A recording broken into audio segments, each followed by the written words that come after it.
Muy buenas noches, queridos hermanos. Otra vez estamos para hacerte llegar un mensaje, un corto mensaje de alrededor de media hora, para que lo puedas retener y grabártelo. Es directamente de las Escrituras. Y de alguna manera me voy a esforzar para que sea algo coherente y que tenga la posibilidad de ser insertado en tu manera de pensar, en tu manera de encarar las cosas. Quizá hoy la palabra sea como la tenemos acá en Primera de Pedro, la palabra sea peregrinación. Y vamos a ver cómo nos arreglamos con esto, porque el apóstol Pedro la usa allá en el versículo 17 del capítulo 1 de Pedro. Hace mucho quizás que estás siguiéndome y no podemos salir del capítulo 1 de Pedro porque la riqueza de contenido que tiene esta carta es profunda, es muy extensa y da para mucho más de lo que nosotros creemos que podemos llegar a comprender. Como toda palabra de Dios es inagotable en su grado de revelación. Es así como que también sabemos que Dios se revela, pero nunca se puede revelar todo porque es infinito, es Dios.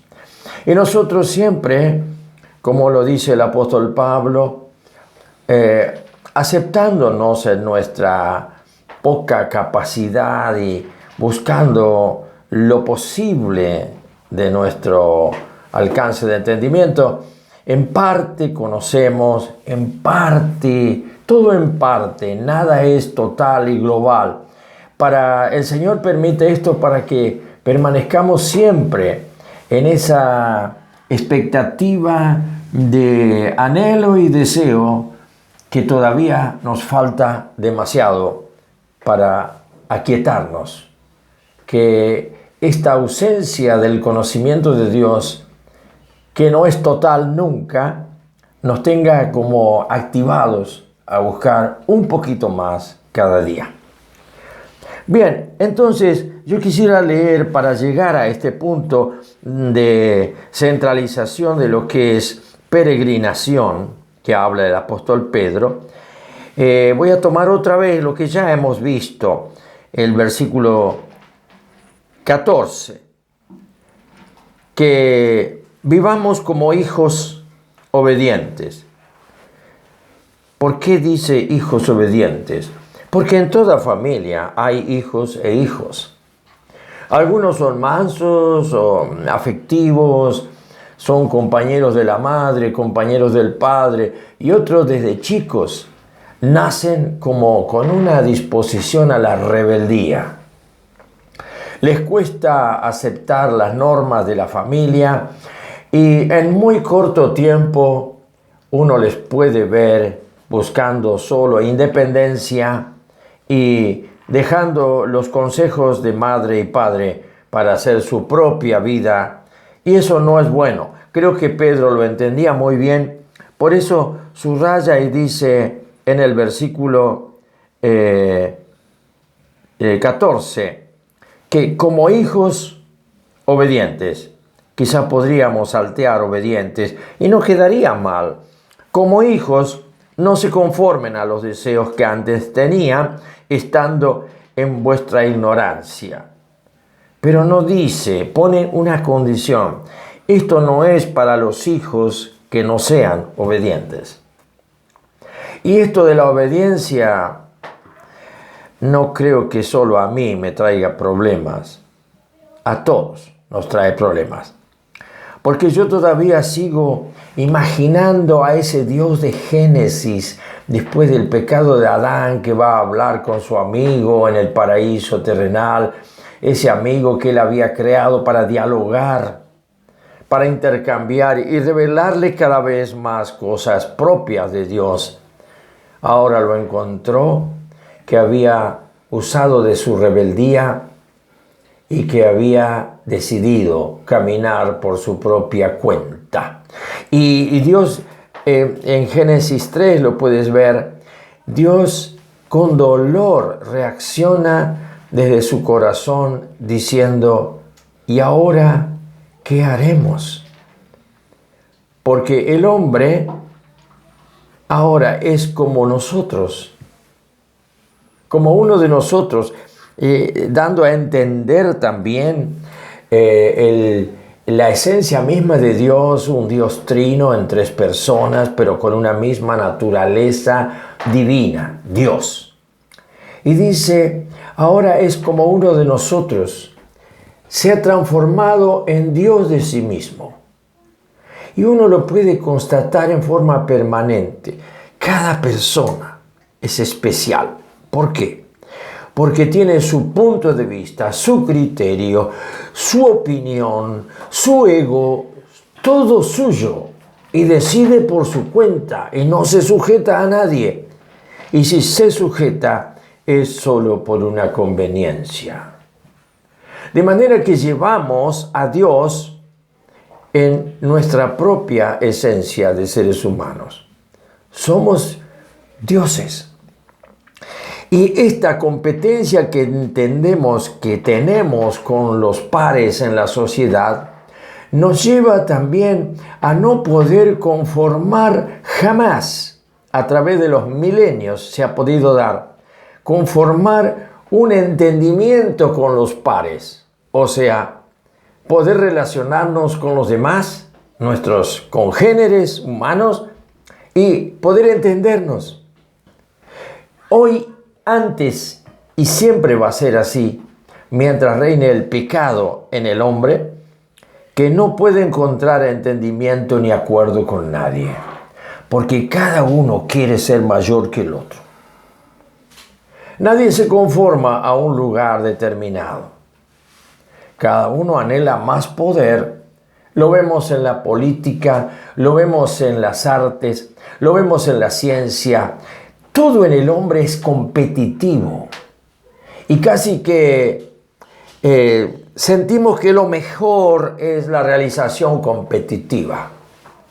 Por eso, el manso, el que sabe esperar, el que le da lugar a otro, queda parado allí donde quiso ayudar a otro y todos corren y se van. Esa es nuestra esencia. Y Dios dijo, mírelo al hombre, hecho como uno de nosotros, Dios de sí mismo. Puede ver Génesis y va a encontrar esto. Así que Él logró a través de Jesucristo, en la manifestación de Jesús, ese Hijo unigénito ahora hecho hombre para ser el primero de los muertos y el primero de los hombres resucitados. Por lo tanto, Él se declara primogénito entre muchos hermanos y pudo de esta manera prometernos la resurrección a pesar de que un día vamos a morir todos. Pero qué bueno que la muerte terminó de ser una preocupación. Porque al saber que Él murió, que vamos a ser más que Dios, no podemos. Así que la muerte es una condición, como fue la condición para este hombre que llevaba la naturaleza divina, contrastando nuestra naturaleza sucia y de pecado, de egoísmo y de maldad. Así que en Él podemos estar tranquilos. ¿Por qué? Porque ya no nos asusta la muerte, porque Él ha prometido que aunque muramos, Él nos va a resucitar. Como hijos obedientes es nuestro camino. Mansos es nuestro camino. Entonces, dice, no se conformen, si son hijos obedientes, no se conformen a los deseos que antes tenían estando en vuestra ignorancia. Está hablando a todos aquellos que hemos ya conocido, no solamente leyendo la Biblia, sino teniendo experiencia de, el sabor de las realidades espirituales. Y cuando uno tiene ese sabor, que hemos gustado cosas que el hombre común no las conoce, no rechazamos la condición tan clara de que, como hijos obedientes, obremos con mansedumbre, porque antes estábamos en ignorancia de esto, pero a nosotros nos ha sido dado el conocer tantas cosas que podemos decir: sí, Señor, yo anhelo ser un hijo obediente. Y de esta manera, bueno, la respuesta es: si vas a ser un hijo obediente, yo te adopto como mi hijo y ahora quiero entonces que camines como mi hijo unigénito, Cristo el Señor. De manera que, saliendo de los deseos que antes teníamos estando en nuestra ignorancia, no sabíamos esta revelación tan preciosa que el Señor nos tenía preparada. Y entonces, ¿qué es lo que viene? Viene ahora un paso más. Sean como aquel que los llamó es santo, sean también ustedes santos. ¿Y cómo se hace esto? Es la santidad que viene a nosotros, no puede quedar encerrada. Tiene que salir hacia afuera. Antes salía ignorancia, idolatría, todos los vicios, todos los defectos, todas las cosas que heredamos por naturaleza de la condición de pecadores. Ahora Dios revierte al que nosotros seamos hijos obedientes. Él nos promete ahora entonces establecer un altar de santidad en nosotros para que Él pueda a través nuestro expresar esos frutos que son antagónicos a todo lo que antes éramos y expresábamos. Esta es la lucha diaria. De esto no puede escapar nadie si quiere caminar como hijo obediente. Yo no sé tu vida cómo es, pero te aconsejo que depongas todas tus fuerzas de realización propia, de esto y del otro, y vuelve a tu rincón, allí en un lugar de tu vida. Puede ser esta noche o mañana o no sé cuándo, y habla con tu Padre que escucha en el silencio, lo que nos enseñó Jesús. Habla con tu Padre que escucha en el silencio, porque Él te está observando y está evaluando cuánto te puede revelar del reino de acuerdo a tanto que eres obediente. Eres hijo, sí, no hay duda. Él te adoptó ya. Pero no seas un pródigo. No seas un hijo pródigo. Que el padre tenga que salir cada mañana a poner su mano sobre sus ojos para ver si apareces en el horizonte. Acércate a Dios esta misma noche y dile: Señor, quiero ser un hijo obediente. Y otra cosa, en el versículo 17, si invocamos entonces ahora al Padre, aquel que sin excepción de persona juzga según la obra de cada uno, condúzcase día por día en santo temor todo el tiempo de vuestra peregrinación. Y yo digo, ¿cuál es mi peregrinación? ¿Cuál es tu peregrinación? ¿Qué es eso de la peregrinación? Así que me fui al diccionario mientras leía esto y lo releía, y me encuentro con una palabra muy fuerte. Peregrino es el extranjero. Y yo que estoy en todo tan metido y apegado a las cosas de este mundo, este ser hijo obediente incluye mi conducta de extranjero, conciencia de extranjero. Esta conciencia de extranjero me lleva a saber que yo estoy, y dice el diccionario, extranjero, que viaja por tierras extrañas. Así que todo tu día y toda tu vida, día tras día, semana tras semana, si crees que el ambiente y el hábitat y tu casa y tus cosas son las realmente verdaderas para que vivas en paz, logrando de las bendiciones de tu Padre, Pedro te lo tira todo por tierra. Porque te define, no es que te da para que opines, te define tu vida, hijo obediente. Ahora, ¿a qué te va a llevar o qué te va a dar que seas obediente? ¿Cómo puedes llegar a ser obediente? Desechando todo esto, porque el Padre te está mostrando el objetivo de tus andanzas. Viaje por tierras extrañas. Quiero dejarte esto esta noche como te lo había anunciado. De pronto yo también comencé a pensar, nadie puede escapar a esto. Acá venimos por tierra extraña, un mundo extraño, cada día más extraño. Hoy mismo yo me estaba enterando, terremotos por un lado, terremotos por el otro, falta de paz, guerra, aflicción, se avecinan caos, pandemias y tierra extraña. Yo he sido llamado a vivir en paz, en el reino de Dios, que se manifiesta en mi vida por la justicia, a través de la fe en que el ajusticiado fue Jesús, y el fruto de su ajusticiamiento y de su juicio lo tengo yo. Fui salvo por eso, si no iba al infierno. Justicia, paz.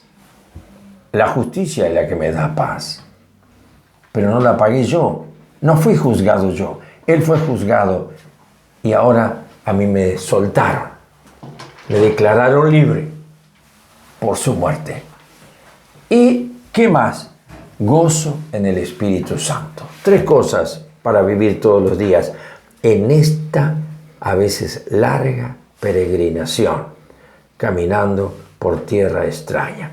Si lo que sientes, lo que vives, lo que haces, lo que te ocupa es lo tuyo y no puedes ver nada más que esto en tu vida, vas al espejo y encontrás que estás en tu patria, en tu tierra, en tu ciudad, en tu pueblo, en tu casa, en tus cosas, en tu living, en tu cocina, en tu dormitorio, en tu pieza, en tu lugar. Y no tienes más que esto, porque eso es lo que experimentas. Me parece que no eres un hijo obediente para ir tomando conciencia de que la verdadera realidad de tu vida es una peregrinación. Peregrinación, entonces, es aquello que hace el que viaja por tierras extrañas. Si puedes incorporar este pensamiento, esta realidad, haz una oración allí donde estás y decirle: Señor, cada vez más estoy concientizando que este mundo es lo mío. ¿Y sabes por qué? Te lo voy a decir: porque el Espíritu Santo está siendo cada vez más rechazado, aún de su propia obra, aún de su propia iglesia. Estamos siendo secados. Hay fuerzas que nos secan, nos quitan la obediencia, nos ponen, nos azuzan, nos convencen de que podemos tener nosotros nuestra propia realización aún como cristianos y que podemos estar seguros en todo. Y esto no es nada más que una ilusión. El diablo se frota las manos cuando encuentra que hay un hijo de Dios que está en rebeldía, que no se sujeta y que ya busca más las cosas de abajo para ser feliz. Y contentándose con todo esto, habla de que está muy bendecido. Qué lástima. Y si se suman y se aumentan y se multiplican los bendecidos de esta manera, te puedo asegurar que en poco tiempo el Espíritu Santo se vuela como una paloma y vamos a estar secos, viviendo en el sequedal de un desierto con arenas calientes, muertos y sin vida. La veo muy triste a la cosa. Veo tiempos de mucha decepción. Veo tiempos en donde el espíritu de Judas va a estar multiplicándose en muchos hijos de Dios, que no sé después cómo va a ser el Padre para detener, atraer o qué hacer con estos hijos. Pero allá en Corintios hay consuelo aún para ellos. Quizás sean salvos como por fuego, no por sus obras, sino porque Dios se ha empeñado su palabra de salvación a través de darnos todo. Pero va a haber un juicio de la iglesia. Por esto yo quiero levantar esta noche para ti en tu corazón una especie de clamor para avivamiento. Levanta, aunque te sientas vos solo que estás sintiendo, que estás viviendo, que estás esperando, que haya avivamiento primero dentro tuyo. Yo quiero transmitirte mi avivamiento. Yo no estoy conforme como está la iglesia. Yo no estoy conforme cómo se mueven en la iglesia los grandes movimientos de iglesia. Yo ya estoy entrando en la edad del despegue. He cumplido 77 años y veo que lo que he visto en el pasado ha sido glorioso. Pude ver y experimentar el gran avivamiento del fin de la década del 60, del 70, del 80, con la aparición de aquellos grandes predicadores de campaña, un avivamiento en Argentina. Pude experimentar todo esto, pero sabes, aunque todo sea de figura, hoy estoy sintiendo que aquello se está diluyendo como se va el agua entre los dedos. Por eso solo llevo un clamor: Dios, Señor, no apartes tu gracia de la tierra, no apartes tu gracia de los escogidos. Y estoy también sintiendo una gran carga por las nuevas generaciones que vendrán, con una fe facilista, desechando la cruz para vivir solamente esperando que Dios, ya que es tan poderoso, se encargue de tu vida para vivir mejor.